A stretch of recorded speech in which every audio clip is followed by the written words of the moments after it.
There are a lot of media docks for your phone out there. I've got one connected right now. It's a Droid 4 running into my TV through the HDMI port. Now, it's easy to do that. It's good to do if I want to watch video or play music or something. But if I want to change media, I have to actually get up and touch the phone, across the room. This isn't 1960 whatever. We've got remote controls now. Why don't we have remotes for our phone docks? And then I started thinking about that and I go, wait a minute. We do have remotes for our phone docks. We've got the Smart Controller from Motorola. Basically, this is a Bluetooth device that allows me to connect to my phone and control it from the couch without me having to get up constantly. It's running through Bluetooth and it works with, in this case, a Droid 4. It would work if I had a Motorola Zoom, a Droid Razr. There are a lot of modern day Motorola Android products that this works with. So I'm just going to take a quick tour of it right now. Using the Smart Controller is very simple. It comes with this little dock. When you look in the back, you've got your ports for USB cables. This runs from the HDMI into the TV if you want. And then you have your power cord here, which runs into the outlet. Now, the great thing about this is if you disconnect the HDMI port, it works by itself. You can just put your phone in and still control it. And you've got these little speakers on the side. So you can still get the media experience or a boost of it without having a TV to connect to. But if you do have a TV to connect to, all you have to do is match up the little side ports. You see the HDMI and the power source. I'm going to move this really quick. Line it up. Okay. Now I got it on the dock. And as soon as I have it connected, it asks me what I want to do. There's a little dial that you can do in the back to tighten it, to secure the grip. And then when you want to release it, you just turn that around.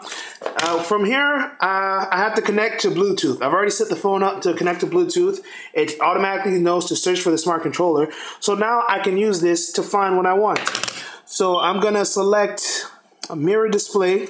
So it sends whatever's on the phone directly to the TV. Then I'm going to back up. And there we go, mirror display. All right, this is the controller. This is how you manage the dock itself remotely. It connects through Bluetooth, so you're going to need to charge it from time to time when the power runs low. You can turn it on and off right here to conserve energy.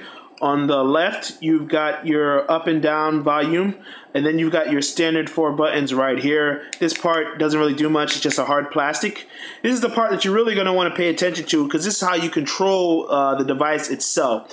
At first, you're going to want to treat it like a laptop touchpad because it's kind of the same material, but don't. You need to recognize this is a unique thing, and you need to treat it as such. When you want to use the device on your phone and interact with it on your TV, you're going to want to apply pressure and then swipe up and down like you're making a gesture. It's similar how you do with a phone. When you want to click something, you press down, you hover over it, and you just press. But otherwise, to move around, you're going to want to move your thumb side to side like that.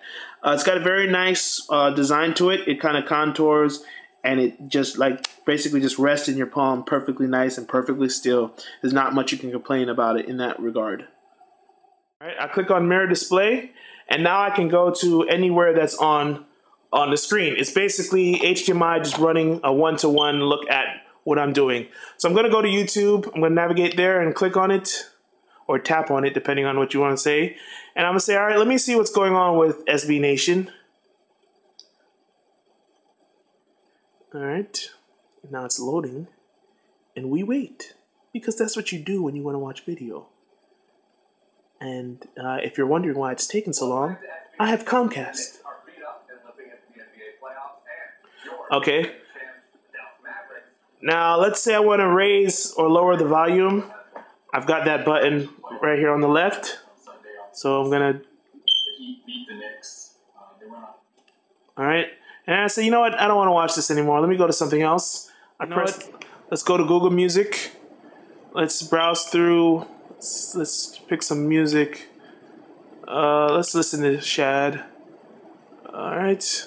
And one of my favorite songs from this guy. It's one of my favorite songs in a while. Alright, so let's... Rose garden, along with the sunshine. There's gonna be some rain sometime.